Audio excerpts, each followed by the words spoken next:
What's up guys, it's me Jeremy. Back in the early days of Overwatch, a lot of heroes had abilities that were super awesome but actually just didn't pan out for the final version of the game. These abilities were tested throughout the alpha and beta phase and were too over or underpowered or simply just didn't fit with what Blizzard wanted for the character and as a result had to be changed or removed from Overwatch. So today we're taking a look at abilities that got removed from the game. And if you guys enjoyed the video, definitely hit that like button, and if you don't enjoy the video, feel free to hit that dislike button too, and let's get started. So one of the most memorable abilities that got removed from the game was Bastion's frontal shield. If you think Bastion's OP right now, just imagine him with a shield that covers his entire front face in turret mode, and moved around with the turret while you aimed as well. The caveat was that he couldn't rotate 360 degrees at this point, just 180 horizontal and straight up vertical degrees. However, you kinda just had to back yourself up into a corner and remove the ability to be picked off from your flank and you were pretty much good to go. It made sieging him up in a room or corner a lot more powerful. You pretty much had to have a Tracer or Genji get behind or around him to take him out effectively, and usually you would also be required to potentially use an ultimate. You might have gotten lucky with the D.Va ult drop or perhaps a Reaper ult, and that's essentially the reason why he was changed and the shield was removed. The counterplay just wasn't there, and quite frankly it really wasn't that fun for the people not playing Bastion. And to be honest, it actually kinda wasn't that fun for the people playing as Bastion either, because the limited nature of his rotation made him feel pretty clunky and counterintuitive a lot of the times. One of the biggest things Blizzard tries to do in Overwatch is to have multiple ways to approach a given situation during a match. Having such limited options really puts a dent in that plan, and Bastion was potentially the worst when it came to trying to balance him out. Hard point defenses on places like Hanamura point A and B, Volskaya point B, and the dreaded Anubis point B were almost always infested with Bastions sieging up just waiting for you to wrap around a corner. It was actually really difficult to break through that backline. You'd end up feeling extreme relief if you managed to pull it off, but overall it just really wasn't all that fun. Blizzard ended up removing the shield and giving Bastion a full 360 degrees of movement as a trade-off, as well as adjusting his damage a little bit down and giving him more armor to balance him a little bit. This kept him viable as a mobile or siege defensive hero, yet allowed him to be more easily countered by a wider range of enemy team comps. Overall, it was quite a solid change for our robotic friend. Another ability that got removed from the game is one that it's possible that most of you guys probably don't know about. So PHARAH has an awesome ability called Concussive Blast, of course, that doesn't do any damage, but it does send enemies flying and can be used to knock people over cliffs or into danger. You can also use it to concussive jump PHARAH out or up or just to give yourself some extra mobility. But back before the playable version of the beta, during the alpha phase that was only available to Blizzard friends and families, the ability was way more powerful. What it actually did was that it used to do massive damage to enemy physical shields along with the knockback features. So shields like Winston's shield, Reinhardt's shield, or Zarya's shield, namely ones that weren't on a hero's health bar of course, would be heavily damaged in the case of Reinhardt or completely destroyed in the case of just about everyone else while they were being knocked around all over the place, making them much easier to pick off and denying some of their best abilities.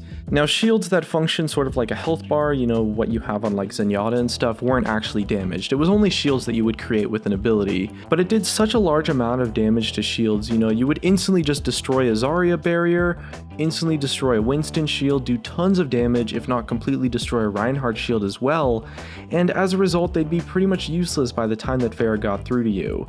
This denied a lot of really necessary team comps and heroes in general, and was overall considered ridiculously overpowered in the grand scheme of things. The dev team removed all of the damaging components of Concussive Blast, but did leave the knockback mechanic in place, so you can still concussive jump and knock enemies back, which is definitely very useful in the right hands. Sending people off of cliffs and ledges is probably one of the most satisfying ways to get a kill in the game.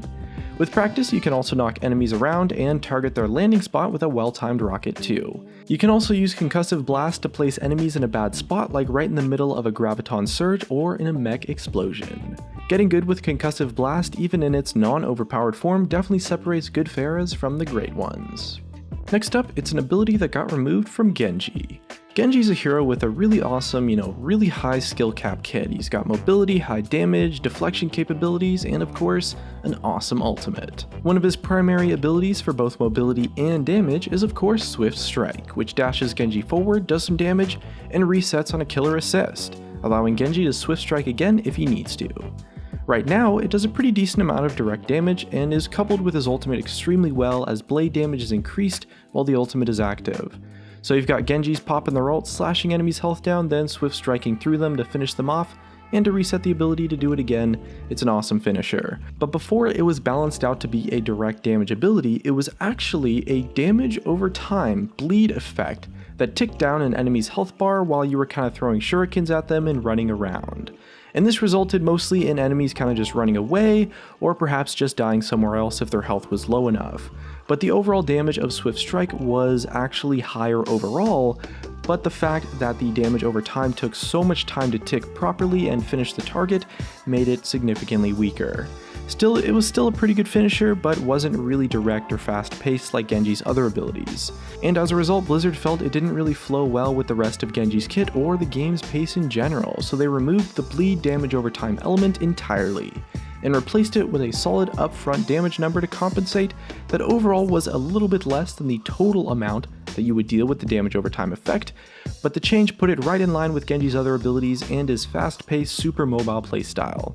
Not only does it still do the damage up front, which really is just so much better overall, it's usually used as mobility and an escape mechanism as well, and because it's not a damage over time effect, it's a lot easier to secure kills and get those resets. And the next couple of abilities that got removed from Overwatch are ones that you've probably heard about before. So for our first one that we're taking a look at, it's one from D.Va.